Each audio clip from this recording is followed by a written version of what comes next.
우리 성도님들이 생각하실 겁니다. 박은태 목사가 성경 읽는 것도 까먹었네. 까먹은 게 아니라 순서가 많기 때문에 말씀이 전해지면서 말씀을 같이 찾아보려고 말씀을 찾지 않았습니다.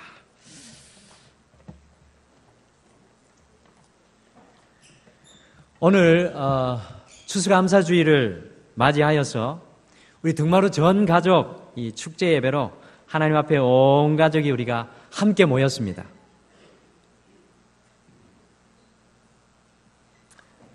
영어 공부방의 아이들의 우리 특별 공연으로 조금 이후에는 우리가 브라스 앙상블 공연으로 또한 이웃과 쌀 나눔과 또 온 가족의 식탁 교제로 우리 한 해를 지켜주시고 축복해 주신 하나님께 감사의 고백을 이 예배에 모두 담아 지금 하나님 앞에 올려드리고 있습니다.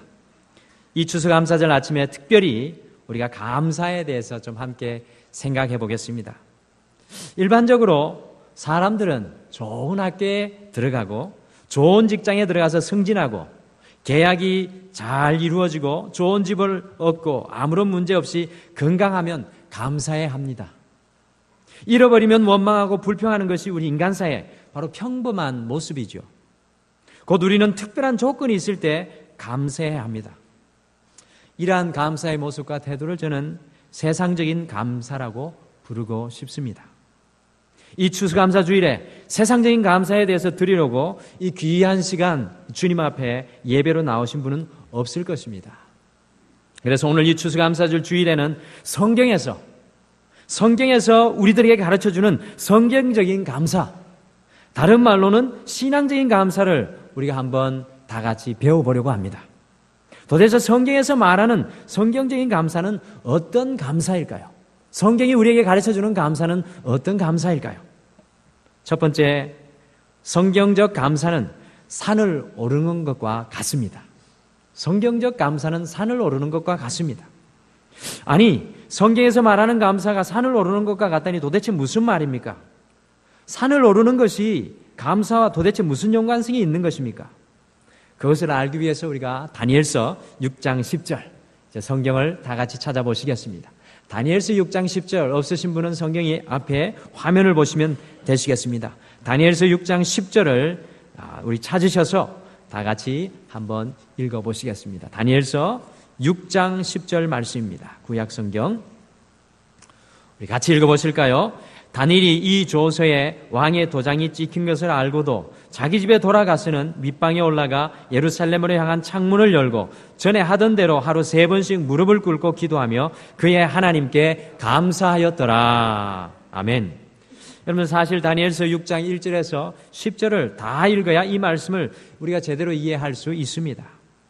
이스라엘 사람이었던 다니엘은 이 청소년 시절 이 바벨론의 포로가 되어서 사랑하는 가족과 뿔뿔이 흩어져 홀로 타국 만리에서 바벨론 왕을 섬기는 이러한 신화 교육을 받았습니다. 다니엘의 지혜가 모든 다른 사람들보다 출중하여서 포로로 잡혀오게 된 종이었지만 바벨론 왕에게 가장 신임받는 신하가 되었고 가장 높은 자리에 다니엘을 왕이 임명하려 하였습니다. 그러자 다니엘을 그 자리에서 끌어내리려고 다니엘의 적들이 왕에게 30일 동안 바벨론 왕 이외에 어떤 신에게나 사람에게 예배하고 기도하는 사람은 사자굴에 던져넣자는 제안을 하였습니다. 아무것도 모르는 왕은 30일 동안 자기만 예배한다고 하니 그 법을 기꺼이 통과시켰습니다. 신실한 신앙인이었던 다니엘은 하루에 3번씩 자신의 나라, 곧 하나님의 성전이 있는 예루살렘을 향하여서 기도하고 예배하고 특별히 감사하였습니다. 그런데 지금 다니엘은 절대절명의 위기에 놓이게 되었습니다. 다니엘이 급부상하는 것을 경계해서 그의 라이벌들이 그에게 올바른 일을 씌워놓았기 때문에 다니엘은 2가지 결단밖에 내릴 수 없었습니다. 하나는 하나님을 배신하고 하나님을 떠나 목숨을 부지하거나, 다른 하나는 하나님을 떠나지 아니하고 배신하지 않고 사자굴에 가서 죽음을 당하는 것이었습니다. 여러분들, 다니엘이 어떤 결단을 내립니까? 사자굴에 던져질지라도 하나님께 기도하고 감사하는 것이었습니다. 성경이 말하는 성경적 감사는요, 좋은 조건 때문에 감사하는 것이 아닙니다. 성경적 감사는 환경과 조건에 관계없이 감사하기를 결단하고 선택하는 것입니다. 우리가 아름다운 산세와 자연을 만끽하기 위해서는 산을 올라가기를 결단하고 선택해야만 합니다. 이와 마찬가지로 성경은 다니엘이 사자의 굴에 들어가 죽을 것을 알면서도 하나님께 기도하고 그리고 감사하기를 결단하는 모습을 우리에게 오늘 말씀을 통하여 전하여 줍니다. 지금 다니엘은 감사할 수 있는 조건이 단 하나도 없습니다. 정적의 올가미에 쉬어 있었습니다. 죽음이 자신을 기다릴지 모르는 위기에 놓여 있었습니다. 감사할 수 있는 상황이 아닌데도 다니엘이 감사를 결단하니까, 감사를 선택하니까 그게 감사가 되더라는 이야기입니다. 성경적인 감사가 바로 이것입니다. 감사할 환경과 조건이 없어도 감사하기를 결단하고 선택하라는 것입니다. 그렇기 때문에 이 성경적인 감사는 산을 올라갔던 것과 같은 것입니다. 기독교인이었던 이무라 가즈오 씨는 일본 대학의 이 대학부를 졸업하고 오사카의 한 병원 내과 의사로 근무했습니다. 그런데 어느 날 섬유 육종암으로 오른편 다리를 절단하게 되었습니다. 한 다리를 잘라낸 후 초인적인 인내로 의사의 사명을 다하다가 결국 암이 폐로 전이하여서 31살의 나이로 이 세상을 떠났습니다. 그가 자신의 죽음을 바라보면서 기록한 편지와 글이 종이학이라는 책으로 출판되어서 베스트셀러가 되었습니다. 그는 이 책에서 소중한 것은 눈에 보이지 않는가 보다라는 제목으로 글을 남겼습니다. 그가 남긴 글은 다음과 같습니다. 이렇게 아름답고 귀한 것에 사람들은 왜 감사할 줄 모를까? 아버지가 계시고 어머니가 계시다는 것이, 형제가 있고 친구들이 있다는 것이, 손이 둘이고 다리가 둘이고 손을 뻗어 무엇을 잡을 수 있고 가고 싶은 곳을 마음대로 갈 수 있다는 것, 이것보다 더 멋지고 감사한 일이 있을까? 그런데 이 아름답고 귀한 것에 아무도 감사할 줄 모르고 그거야 당연한 것이라고 말한다. 하루 세끼 밥 먹고 밤이 오면 잠자고 다음날 아침을 맞는다는 것, 웃고 울고 노래하고 소리치고 뛰어다닌다는 것, 산을 오르고 바닷가를 거닌다는 것, 온갖 자연의 멋지고 아름다운 것에 아무도 감사할 줄 모르고 산다는 것은 너무나도 희한한 일이 아닌가? 그 모든 것이 얼마나 눈물나게 소중한 것인지, 그 모든 것이 얼마나 아름답고 신나는 것인지, 그 모든 것이 얼마나 감사한 것인지 아무도 모른다. 그걸 아는 사람은 마침내 그 모든 것을 잃어버려 본 사람만 알 수 있다. 사람이 가지고 있다가 잃어버리고 손을 털어버리고 난 다음에야 가지고 있던 것이 얼마나 중요한 것이었는지 알게 됩니다. 우리가 우리 자신과 주위를 곰곰이 살펴보면 감사할 일들이 너무나 많은 것을 깨닫게 됩니다. 그런데 우리는 이 많은 것들을 당연한 것이라고 생각하며 살아가고 있습니다. 하지만 당연하지 않죠. 부모가 있는 것이 당연하지 않습니다. 남편과 아내가 있는 것이 어떻게 당연합니까? 자식이 있는 것이 기적이고 특별하지 않습니까? 사랑하는 사람과 함께 있다는 것은 참으로 놀라운 일 아닙니까? 우리가 당연한 것이라고 생각하기 때문에 우리 삶의 기쁨과 행복을 느끼지 못하는 것입니다.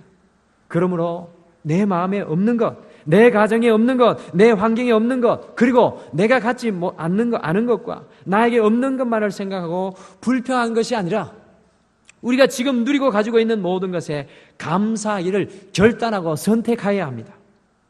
우리는 감사의 산을 올라가야 한다는 것입니다.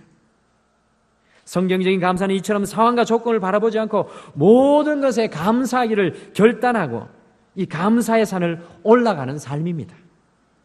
사랑하는 성도 여러분, 이번 한 주간 감사의 산을 올라가며 매 순간 감사하며 살아가기를 결단하는 사랑하는 성도님들이 되시기를 간절히 축원합니다.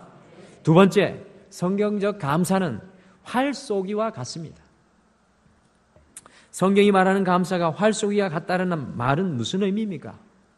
그것을 알기 위해서는 우리가 빌립보서 말씀을 또 찾아보셔야 되겠습니다. 빌립보서 4장 11절에서 13절입니다.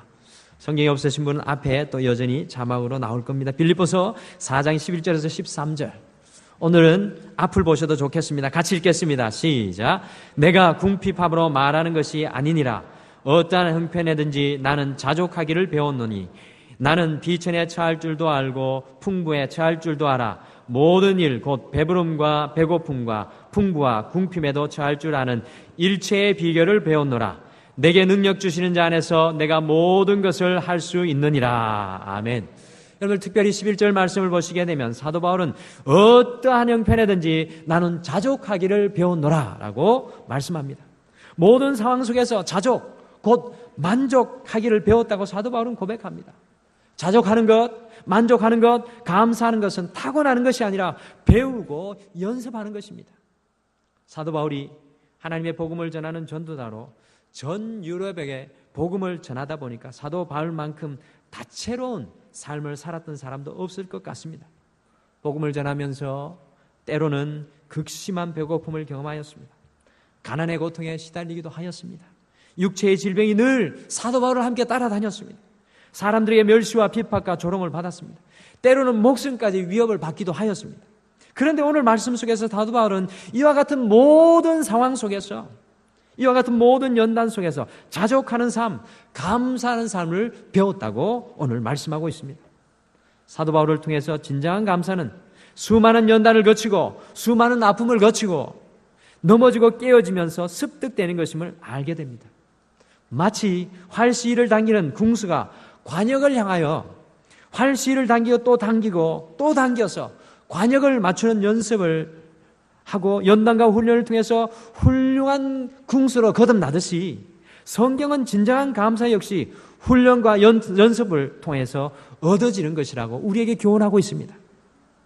그러므로 성경적 감사는 활 쏘기와 같은 것입니다. 성경은 우리에게 모든 상황 속에서 감사하기를 연습하고 훈련하라고 말씀합니다. 우리 성도님들이 이미 잘 알고 있는 이지선 씨는 오빠의 차로 집으로 귀가하던 중에 음주운전자가 낸 7중 추돌 사고로 전신 55%의 3도의 아주 중한 화상을 입게 되었습니다. 이지선 씨는 지선아 사랑해라는 자신의 책에 다음과 같은 글을 남겼습니다. 매일 진통제를 맞으며 하루에 2번, 어느 날은 4번씩 피부 대신 붙여놓았던 거즈를 떼었다 붙였다를 반복했습니다. 이틀에 한 번꼴로 피에 흥건해진 베개를 갈아치워야만 했습니다. 끝나지 않을 것만 같은 고통은 진통제 한 대를 맞으면 3시간 정도는 견딜만 했습니다. 그런데 하루 24시간 동안 제게 진통제는 딱 3대밖에 허락되지 않았습니다. 아픈 게 뭔지, 사는 게 뭔지, 살아있다는 것이 무엇인지 모든 것이 모호해졌습니다. 기적 같은 일들을 경험하고 살아남아 여기까지 견뎌왔지만 이제는 끝이 보이지 않는 터널 한가운데 쓰러져 있는 느낌이었습니다. 나를 살려주셨다는 하나님이 뭐고 사방을 둘러보아도 길은 보이지 않고 사막 한가운데 광야에 버려져 있는 느낌이었습니다. 엄마는 하루 한 가지씩 감사거리를 찾자고 하셨습니다. 앞으로도 뒤로도 갈 수 없는 그 상황에서 우리가 사람 사는 것처럼 살 수 있는 길은 감사 찾기였습니다. 눈에 보이는 거라곤 원망하고 불평할 것밖에 없어 보였는데 신기하게도 감사할 것을 찾으니 있었습니다. 처음으로는 제 발로 걸어서 화장실을 갔던 날, 이제 걸어서 화장실에 갈 수 있게 된 것을 감사했습니다. 처음으로 왼손으로 숟가락을 잡고 제 입에 밥을 넣을 수 있었던 날을 그것에 감사했습니다. 속에 피가 나도록 안간힘을 써도 열지 못했는데 처음 문고리를 잡고 문 열었던 날엔 또 이제 문을 열 수 있는 것에 대해서 감사했습니다. 처음 제 손가락으로 환자복 단추구멍 하나를 채울 수 있었던 날, 그날은 그것에 감사했습니다. 그래서 계단 몇 층 개를 올라가면 그날은 그것에 감사하고, 그런 일도 없는 날에는 살아있어서 가족들과 눈 맞추고 목소리 들을 수 있음에 감사했습니다. 유일하게 하나도 안 다친 부분인 발을 씻으면서 그래도 씻을 수 있는 발이 있어서 감사하다고 엄마랑 웃으면서 고백하였습니다. 놀랍게 감사 쌓기는 그저 감사를 말하는 것으로 끝나지 않았습니다. 처음엔 입술로 시작한 감사가 내 귀를 통해서 다시 나의 마음으로 들어와 그 감사는 점점 진심 어린 고백이 되었고, 오늘의 감사거리를 찾게 하신 분께 분명히 내일 또 다른 감사거리를 주시리라는 믿음이 생기기 시작했습니다. 감사는 그동안 진통제가 결코 줄 수 없었던 마음의 평화를 가져다 주었습니다. 감사는 미미하지만 어제보다 좋아진 오늘을 발견한 눈을 뜨게 해주었고, 또 오늘보다 좋아질 내일을 소망할 힘을 주었습니다. 감사는 기적을 만드는 습관입니다. 성경은 궁수가 활시를 당겨서 훈련하고 연습하듯이 우리에게 감사를 연습하라고 합니다. 세상 사람들에게 감사거리를 찾으며 감사를 연습하는 것은 굉장히 낯선 것입니다. 그러나 성경은 우리에게 감사를 연습하라고 합니다. 감사는 연습해야 됩니다. 우리는 감사 학교에 입학하여서 날마다 감사를 훈련하고 연습해야 된다는 것입니다. 그리할 때 진정한 감사의 꽃이 우리에게 피어날 줄 믿습니다. 사랑하는 성도 여러분, 이번 한 주 성경 말씀대로 감사를 연습하는 주의 종들이 되셔서 감사의 진정한 기쁨이 여러분들의 가슴 속에서 터져나오는 축복을 누리며 사시는 성도님들이 되시기를 간절히 축원합니다. 세 번째 성경적 감사는 다이너마이트입니다. 성경적 감사가 다이너마이트라는 말은 무슨 뜻입니까? 다이너마이트는 능력과 힘을 상징하는 말입니다. 그 감사가 능력이라는 사실입니다. 사도 바울이 빌립보서 4장 11절에서 12절에 모든 상황과 형편 속에서 자족하기를 배우며 만족하며 감사하는 일체의 비결을 배우고 연습하게 되니까 13절의 고백이 터져 나옵니다. 우리가 빌립보서 13장 내게 능력 주신 자 안에서 내가 모든 것을 할 수 있느니라, 이 말씀만 여러분들 기억하고 암송하시는데요. 사실은 빌립보서 4장 13절이 이 말씀이 되기 위해서는 11절과 12절이 반드시 이해되어져야 합니다. 사도 바울의 감사의 결단과 사도 바울의 감사의 훈련과 연단은 결국 사도 바울의 능력이, 감사의 능력이 되었다는 것입니다. 데보라 노빌이 쓴 감사의 힘에서 그는 우리가 감사합니다라는 말로 가슴이 움직여 기쁨을 느끼게 되는 시간은 0.3초라고 합니다. 앞뒤 분들에게 한번 감사합니다라고 해보시죠. 감사합니다. 하나, 둘, 셋. 0.3초 만에 감사가 있다가 사라진다는 거죠. 여러분들, 마음이 0.3초 동안에 기뻐진다는 것입니다. 그래서 감사합니다라는 말을 0.3초의 기적이라고 이 데보라 노빌이 불렀습니다. 데보라 노빌은 이 책에서 감사합니다라는 짧은 말이 우리 인생 전체를 바꿀 만한 강력한 힘이 있다고 강조했습니다. 나아가 이 말은 각 개인이 지닌 잠재력을 끌어올리는 비밀 열쇠라고 주장합니다. 감사하다는 말만으로 우리가 깊은 인간관계를 맺을 수 있고 활기차고 건강한 삶을 살아갈 수 있다는 것입니다. 또한 감사할 때 역경에서 더욱 빨리 회복되고 고난에 대한 명령력이 길러지고 우리의 삶의 어두운 것이 떠나가게 된다는 것입니다. 감사는 행복을 위한 키워드이며 우리를 성공으로 이끄는 중요한 에너지로서 오래전부터 사람들은 감사의 위대한 힘을 느껴왔다고 데보라 노빌이 고백합니다. 그래서요, 지구상의 모든 나라 말에서 부모들이 아이들에게 말을 가르칠 때 엄마, 아빠를 제외하고 제일 먼저 가르치는 말이 바로 감사합니다는 이 5글자입니다. 여러분들, 감사합니다는 이 5글자는 우리 인생 전체를 바꿀 만한 강력한 힘이 있다고 우리 성경은 우리에게 이야기해 주고 있습니다. 감사는 다이너마이트와 같은 능력이라고 성경은 우리에게 말씀해 주고 있습니다. 여러분, 이번 한 주 어떻게 사시겠습니까? 감사의 다이너마이트의 능력을 여러분들 체험하고 살고 싶지 않으십니까? 이번 한 주 여러분들이 가는 곳에 감사의 다이너마이트를 터뜨리셔서 감사의 역사들이 여러분의 삶에 충만하기를 간절히 축원합니다. 여러분에게 도전합니다. 이번 한 주 감사를 전하며 사는 감사의 전도사가 되십시오. 감사 전도사가 되십시오. 기억하시길 바랍니다. 성경적인 감사는 우리가 결단하여 감사의 삶을 살기를 소원하는 것입니다. 성경적인 감사는 우리의 삶의 연단과 고난 속에서도 감사를 연습하는 것입니다. 성경적인 감사는 능력입니다. 이번 한 주 우리의 삶을 붙잡고 인도해 주신 하나님께 깊은 감사를 드리며 우리 가정 속에서 우리가 만나는 모든 사람 속에서 감사의 전도가 되어서 감사를 외치며 살아가는 우리 등마루께 또 오늘 이 시간 함께 예배에 참석한 사랑하는 모든 여러분들 되시기를 간절히 축원합니다. 우리 나같이 기도하시겠습니다. 사랑의 하나님, 오늘 우리 등마루가 추수감사절을 맞이하여서 여러 가지 많은 것들로 우리의 감사를 주님 앞에 올려드립니다. 특별히 오늘 이 말씀의 시간을 통하여서 성경이 우리에게 가르쳐주는 감사를 우리가 배우게 됩니다. 하나님, 이번 한 주 우리가 감사를 결단하고 선택하게 도와주시옵소서. 우리가 감사할 거리가 있어서 감사를 고백하는 것이 아니라 우리 하나님께서 나와 함께 하시니 내가 감사를 선택합니다, 결단합니다 고백하며 감사의 능력을 체험하게 도와주시옵소서. 하나님, 우리는 우리의 삶 가운데 감사를 연습하고 훈련하게 도와주시옵소서. 그래서 우리의 삶 가운데 감사의 능력을 마치 다이너마이트와 같이 이루어내는 우리 성도님들 되게 도와주시옵소서. 감사의 전도사 살아가는 모든 성도님의 삶 위에 우리 주님께서 함께하여 주실 줄 믿고 감사드리며 예수님의 이름으로 기도드립니다. 아멘.